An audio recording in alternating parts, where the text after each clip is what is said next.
Hi everyone, welcome to another episode of the Books and Mentor podcast. I'm your host Brazia, where we talk about the books that build us. So, following on our previous episode, this booklet is A Gathering of Shadows, right, by Lila Schwab. So it's the number two in the Shades of Magic trilogy. So the first one was A Darker Shade of Magic. But before we get into it today, someone asked me recently, what does the word mortar mean in the name of my podcast? So, books and mortar. Okay, so in case anyone else is wondering, right? Mortar is the cement or binding that holds bricks together. And so you can build a house with that. And to me, the stories that we read and the things that we take from them is like the mortar of ourselves as people. And the books that then contain these stories are the bricks that build us as human beings. Deep, eh? I know. I'm just like that sometimes. Yeah, it happens. So, all right. So this is the second part of the Shades of Magic trilogy. I enjoyed it as much as the first one, right? But in true second book form, not much actually happens. But I really love these characters, so I'm not complaining too much. So the last time we left Kell and LIla, they brought down the evil Dane twins, right? So I'm hoping that you listened to the previous episode because they go off into White London and they take on Astrid and Athos and they win. Like they shatter them, so they become stone and they shatter them, which is actually really cool. So, there is no way they're coming back from that. So they took down the evil Dane twins who were running White London. And Cal had killed Holland and he'd sent his body together with the black stone shards back into Black London. So, because then he didn't have to go, right? So, after the whole ordeal, though, Cal then had to face the Crown's accusations of putting his life and Red London itself in danger, and their relationship is still tense. So not really and Cal, but Cal and the King and Queen.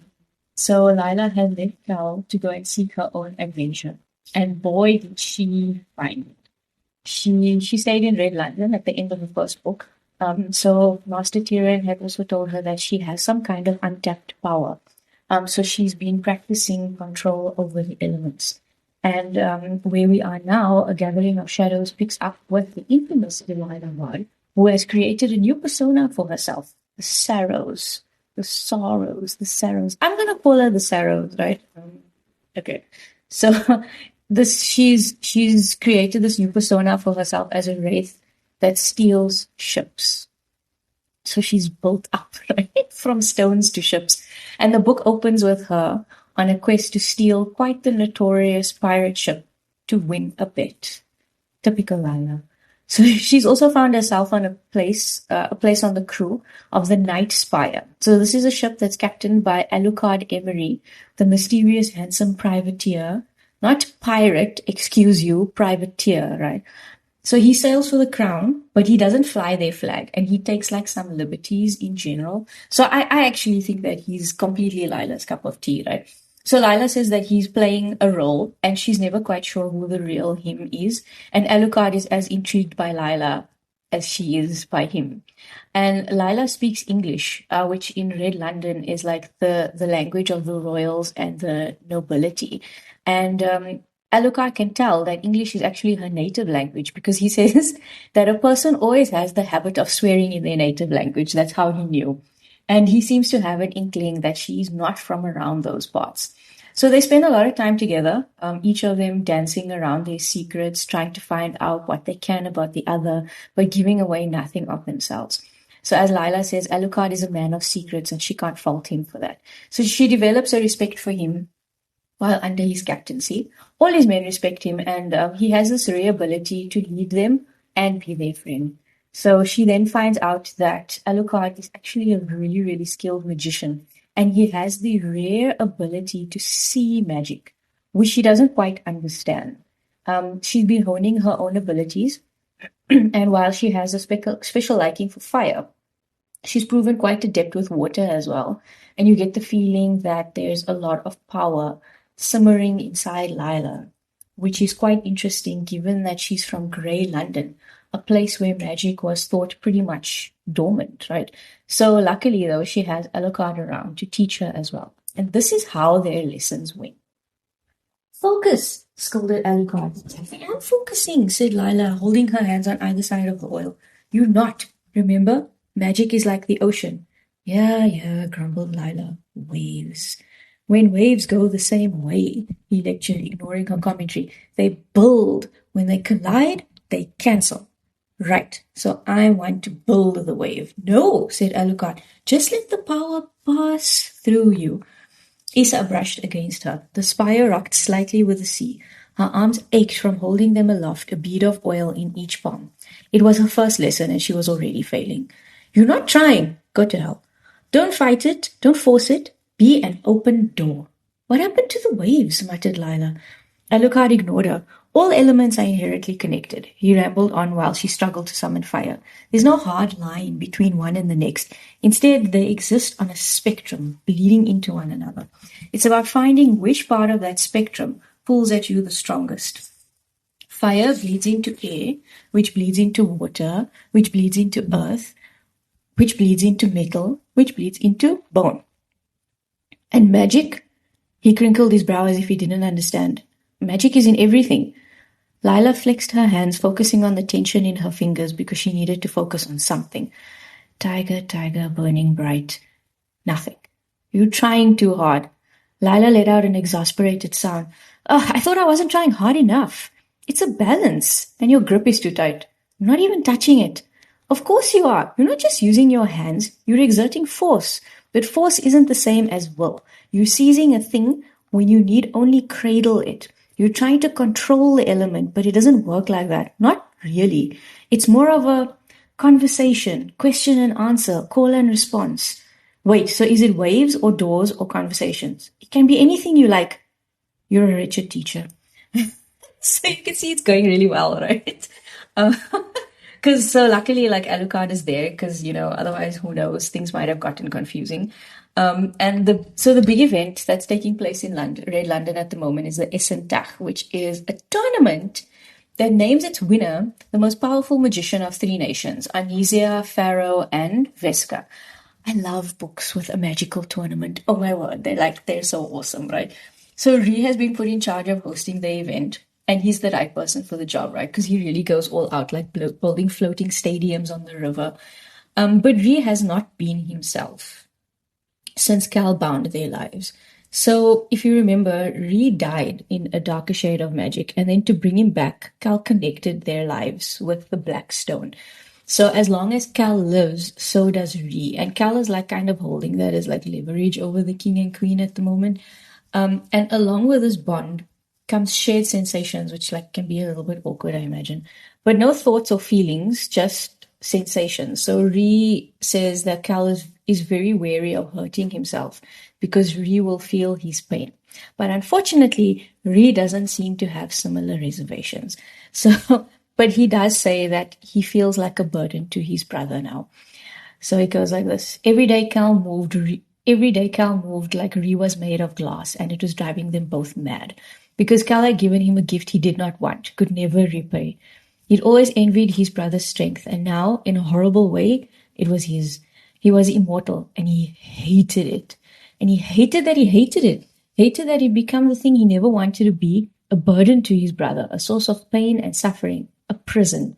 Hated that if he'd had a choice, he would have said no. Hated that he was grateful he hadn't had a choice, because he wanted to live, even if he didn't deserve to. So a shame, lots of conflicting emotions there for poor Ree, right? So he comes up with this idea that Kell should take part in the Essen Tasch to essentially blow off some steam and let his hair down a bit. But Kell can't participate under his own name because he's an Antari and he's mad powerful, especially since his interaction with the stone. The other nations would see it as rigging the game. So Ree tells him to pick a couple of elements, and he participates under the name Kamarov Lost. And Kell actually finds a sense of liberation in the disguise. And I think that Ree was right. He needed it. So when Lila finds out about this tournament, she's determined to compete as well, right? But like, remember, she can hardly use magic. But then she finds out that the competitors were like selected weeks ago and there are no wildcard entries. So in typical Lila fashion, she decides to find someone she can surreptitiously replace for the duration of the tournament. I had this girl. She finds a competitor named Stasian Elsors. He's a newcomer, so she temporarily gets rid of him with Alucard's reluctant assistance, and she takes on his persona. She's brave, hey, like, or stupid, which is honestly the same thing, really. So remember that she doesn't have the best command over the elements yet, and the other competitors are really powerful, one of whom is Alucard himself. So, of course, in order to participate in the Essen Tasch, they now have to go to Red London.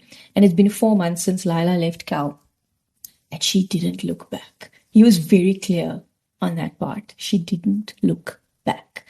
And you get this very distinct impression that they miss each other, though, right? So Lila gets to London, and she makes her way to the night market where she visits a seamstress named Kella, who's helped her out previously to dress her now for the Essen Tasch and not for a ball. But she doesn't tell Kella that's what she's doing. But Kella knows that she has a connection to Kell, and she tells Lila that Kell comes in every day to ask if he can pay Lila's debt, which irritates her. But he's coming in to check if she's returned to pay it herself. Right? Silly Lila. So Kella helps her out, and she's newly outfitted together with a mask. All of the competitors wear a mask, and she's now ready for the Essen Tasch, provided that she fools everyone into believing that she is actually Stasian Elsor, who's a man, by the way, if you didn't catch that, right? So, so when they arrive in Red London, Lila follows Alucard one night because, that's just what Lila does. And she sees him enter a manor house, and she realizes that he is actually Lord Emery, master of the house. But there's some tension with Alucard's family, and it takes a while to understand what actually happened to him and why he has the shadows of manacle-shaped scars circling his wrists. So it's not just his family issues that made Alucard infamous. When Kell finds out that he's a competitor in the tournament, he's like seriously annoyed, and Ree is apprehensive. And when Alucard gets back to town, then you find out why. So he manages to sneak into Ree's room, as only Alucard can. Or maybe Lila as well. And Ree's like pretty shocked to see him. So we find out that they were like a thing, and then something happened that caused Alucard's essential exile, in a sense. And Alucard is that person who makes Ree feel unsure of himself, whereas he's confident with everyone else. And, it's like we all have that person, right? And just to add an additional complication, because they aren't enough, White London seems to be blooming under the leadership of none other than Holland himself. How did that happen? So Holland was sent to Black London by Kell, right, together with shards of the stone. But Holland's body was sent back because Kell killed Holland. He killed him in the first one. And Holland himself is actually not too sure what exactly happened, but it seems as though he was never actually dead. And he still told Kell in the first book, it's really hard to kill an Antari. And he doesn't know how it happened, but when he wakes up, he realizes that his connection to Athos Dane is gone, which means that Athos must be dead. So Holland was thrilled, or, as thrilled as Holland can be. So he wakes up, and there's this pathway of green that he then starts to follow. And he looks around him, and he realizes that Black London was not actually destroyed. There's a kind of stillness that made him feel as though it was waiting. So he eventually gets to the palace in Black London, and he sees a statue of a king on the throne. But there's something odd about the king, and Holland realizes that he's actually alive. He communicates with Holland, and he tells him that his name is Osseron, which means shadow. And Holland discovers that it was the king who saved him, and that this world of his had died. So Osseron asks Holland what he wants, and Holland realizes that he wants to save his world, White London. But Osseron tells him that all things come at a cost, and he can either go and save White London, or he can stay here in Black London and die. And the deal is, he tells Holland, his power, Osseron's power, for Holland's body. So Osseron's power can save White London, and while Holland is loath to be forced into yet another binding, he reluctantly accepts Osseron's deal, and he wonders if he will ever be free. So Osseron's power proves to be really effective because Holland can see White London returning to color. So there are plants and flowers growing and blooming, and the people seem to be happier. But Osseron is getting restless because Holland limits the amount of magic that he can do. Likely because he's worried that Osseron's magic will consume him like it did Black London. So he tries to take charge of the situation, and he tells Osseron that he will find him a new body. And the body that he offers is Kell's. And the catch is that Kell has to give his body to Oseron willingly. That's not going to happen. So let the games begin. Ree gets the crowd riled up and ready to see some action. He says he feels powerless because he doesn't have magic, but Ree has like this incredible ability to connect with people. He has an affinity for languages, which as the heir to the throne is like a huge benefit for him, obviously, because people love it when you can speak their language. It practically guarantees them warming up to you. And for me, that's Ree's power. Alucard goes up against a Vescan with fire skills. Kell goes up against a Pharaohan with like a wind affinity. And Lila, or Stassion, faces off against a Vescan with an earth affinity against her fire skills. So they all do quite well, obviously, through their matches. So starting with 36 competitors, they get narrowed down to 18, then 9. And then there are 3 groups of 3, and those with the highest points go forward into the final 3. So Kell, Alucard, and Lila all make it into the top 9. But Ree tells Kell that he has to lose because if he progresses, he will have to be part of the unmasking ceremony. And as he has been fighting like under a pseudonym, Kamarov lost it. That's probably not the best idea. So his relationship with the king and queen has been strained like ever since Ree came back to life. And they treat Kell more like a prisoner. And his feelings of not belonging to the family really intensifies now. So Lila's fights, I think, are actually the most interesting, and they're also the most detailed. They don't give a lot of detail on the others. And that was kind of disappointing, especially for Alucard's fights, right? Because he's quite the magician himself, and I think that some of his matches would have been very interesting to read, especially against one of the other competitors who's also like seriously powerful. So Lila's attitude in fights are, she finds, very different to that of her opponents, right? She'd scrape together secrets, the chinks in a player's armor, the tells in their game, and she'd learn one very important thing. Everyone played by the rules. Well, as far as Lila could tell, there weren't that many, aside from the obvious, no touching. But these competitors, they were like performers. They didn't play dirty. They didn't fight like it really mattered. Sure, they wanted to win, wanted to take the glory and the prize, but they didn't fight like their lives were on the line. There was too much bravado and too little fear. They moved with the confidence of knowing a bell would chime, a whistle would blow, the match would end, and they would still be safe. Real fights didn't work that way. Lila Bard had never been in a fight that didn't matter. So, Lila's awesome. So she's the one of, playing the person and not the game. So remember, Lila grew up on the streets, right? And every fight for her was a matter of life or death. So she's not used to this thing of like holding back and not pushing to win at all costs. So what Lila discovers while she's fighting, though, is that she seems to have this pool of untapped magic, right? Like Master Tyrion told her. So she seems to like speak to magic itself and exert her will on it. And she shouldn't be able to do most of what she does. But as Kell says, if anyone can do it, it's Lila. She just defies all odds, this girl here. And I think like the thing is that she trusts herself so implicitly that she's able to do pretty much anything. And I suppose it's because she's never had anyone else to trust or lean on. So she's always just relied on herself. And in her next match, she then faces off against Kamarov. And she knows that it's Kell. She had like the sneaking suspicion that it was him because she's fought with him before. So she kind of like knows his strategy and his movements. But she confirms her suspicions during one of Kell's matches when she happens to look up at the royal balcony and sees Prince Ree wincing after Kell takes a hit. Then she knows.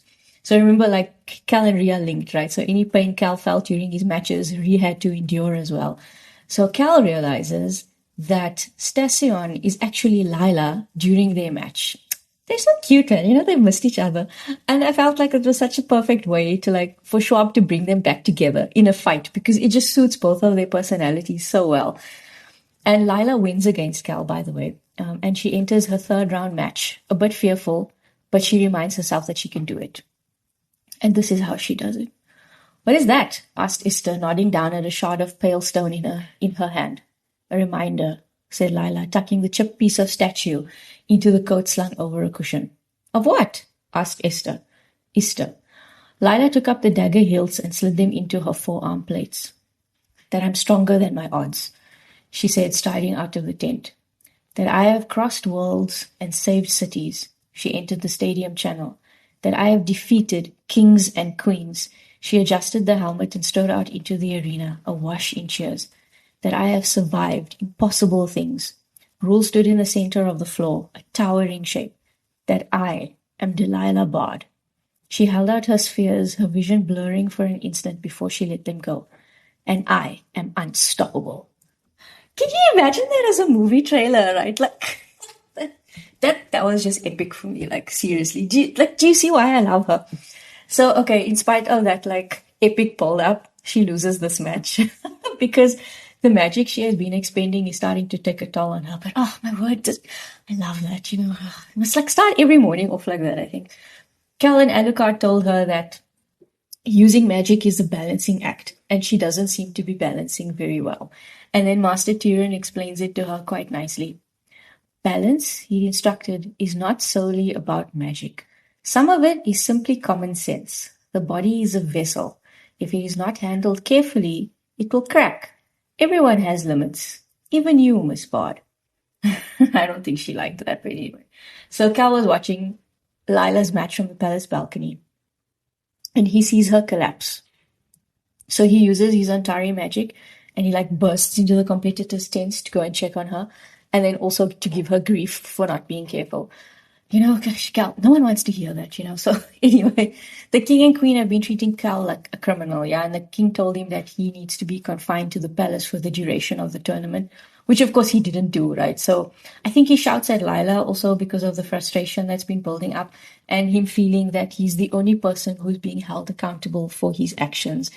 Of course, this doesn't justify his behavior because it's not Lila's fault, but Cal gets like really angry and he storms off into Grey London to calm down. So he chills at a tavern that's called the 5 Points, which used to be the Stone's Throw, the fixed point, remember, in each London. It now belongs to a man named Ned Tuttle. What a nice name, hey? Who is what Cal calls a magic enthusiast. So he's endlessly fascinated by Cal and by magic, and he has like this childlike appreciation and desire to believe that magic exists. And I can completely relate to that, yeah. And I think his dearest dream would be able to do magic himself. But Grey London is the London with the least amount of magic, which really makes Lila an anomaly. And I think it bothers Cal that she has so much magic in her, yet she's from Grey London. So Cal spends a bit of time with Sweet Ned, and he battles with the decision of whether to go home or go elsewhere. He's really been feeling trapped, and he just wants to be free. It's like kind of like Holland, right, in a sense. And Rhee obviously wants him to come home and be with him at the palace, but Lila tells him that he should just leave with her. And I think he's really tempted to do that, but his love and loyalty to Rhee makes him hesitate. So in this time, while all of this is going on, Holland has made his deal with Oseron, and he'd sent his minion, Ojka, to hunt down Cal and bring him to Holland/Oseron. So Ojka is a woman, Holland/Oseron, imbued with Antari magic. So they tried it on others as well, but Ojka was actually the only one who survived it. Yikes. So Cal goes home to Red London, feeling that he needs to be there for his brother. I think only Rhee could have called him back, actually. I don't even know that Lila could, but Cal loves his brother, and then he gets arrested by the king. Eesh. Cal gets thrown into the palace cells, and Rhee is like pissed as hell, and he's making it known. The king and queen, like, they do seem regretful, right? But not enough. I feel as though it would have been nice for more of this build-up of animosity and tension between Cal and the king and queen. I think it would have been nice if it was explored a little bit more. So like after the first book, you do understand why they feel the way they do, but it seems to like build up to almost disproportionate levels, and you feel like you're not quite sure why. And it's because you don't really see a lot of interactions between Cal and the royals besides Rhee. So you can't really then understand their motivation for reacting the way they do now, in spite of the fact that like Cal saved Rhee's life. I know that they're linked now, and that's obviously not great. And he's like kind of vaguely threatening them with it. Maybe that's why they're so upset. But you understand why at the end of the first book, but like their responses to him in this one, A Gathering of Shadows, is actually really extreme. And you don't get any insight into their relationship or into their thoughts or any POVs from the king or queen in this book. So it's difficult sometimes to understand their reactions. So he's in the cells, right? And the queen comes to visit him, and Kell asks if she knew his birth mother, but she doesn't answer him. I'm also like really curious about Kell's origins, by the way. So then Ree bursts in, and then he gets even more upset when he sees Kell shackled and in a cell. So he demands that he be released or that he be put in the cell with him, neither of which he is given. So, but the king then comes down and he releases Kell. Again, the interaction between them feels like a bit odd. It's almost like the king isn't even a proper character in this book. Like, I can't explain it, but maybe if like one of you has read these books, you can give me your opinion. Their interaction like feels a little bit lacking, and it comes down to like, yeah, well, you're not my real dad anyway, and you're not my real son anyway, which is sad. And yeah, just very reductive. So anyway, Kell gets released at least. And then he runs into Ochka-ish, who has been lurking around and waiting for him at the palace. Poor Kell just like can't catch a break, hey? She tells him that her king needs his help. And he actually ends up going with her willingly. So Kell, at this point, I think he's like so fed up that he just wants to do something that he feels is his decision alone. And it's a pity though that this particular decision was the one that he made. But when they arrive in White London, Kell like actually can't believe what he's seeing. And he's even more shocked when he sees Holland alive. And somewhat well, I suppose. But yikes, they attack Kell and they put a collar on him that like cuts off his magic and causes him this unimaginable pain. So what happens when Kell feels pain? Ree feels pain. And this link apparently transcends worlds as well. So the moment Kell gets collared, Ree collapses in Red London. He's with Lila and Alucard at the time, and Lila realizes that Ree's in pain because something must be happening to Kell, so she's like desperate to find him. And of course, there's nothing that they can do for Ree, right? So you can imagine like this feeling of utter hopelessness. And in White London, Holland is now telling Kell the story of how he survived. He tells Kell that he made a deal with Oseron to restore White London in exchange for his body as a vessel, and that he now wants to get rid of Oseron and that Kell should take him. I don't know how he thought Kell would just agree to this. Perhaps like the collar was there to persuade him, but obviously Kell refuses Oseron, right? Which was like, wow. And I don't think that Holland expected that he would. I don't know why though, but Oseron is really thrilled that Kell refused him because he didn't actually want to leave Holland's body. And now he's able to take over almost completely. And even worse, he plans to travel to Red London. So Lila, over in Red London, is desperately trying to come up with a plan to find Kell. And she seems to realize that he's in White London. I'm not like sure how she knows or why she suspects it because she hasn't actually met Ochka. But Lila makes the attempt to travel to White London to find Kell. And she's been wondering all this time what she is exactly. The way she's able to interact with magic even though she comes from Grey London. Is she Antari? She's not sure. She doesn't know if the spell would work, but it's worth a try, right? And this is where the book ends. Like, whew, what a ride. So like this book was like a little bit longer than the first one. And the final book, A Conjuring of Light, is a little bit longer still. But I've already started it and I'm enjoying it. So I think I will be done soon. This book is rated 4.2 on Goodreads, but I've given it 5 stars. I mean, like, these books are so good, I really enjoyed it, especially the ending of this one. Where Lila was now attempting an Antari spell. And these books though, they're not always available in bookstores again because they're like relatively old. But you can, of course, like find them online or through your favorite bookstore. I'm sure that they would order it for you. I think that even though they're old, they're still pretty popular though. And the next episode, I'm going to give you a little bit of a break from Shades of Magic, and we will be looking at another book. Spoiler, it is more confessions of a 40-something fuck up. Yeah. Okay, so that's all from me. That's all from me, your host, Razia. This is the Books and Mortar podcast where we talk about the books that build us. Until next time, I know you're looking forward to it. I am too. Bye.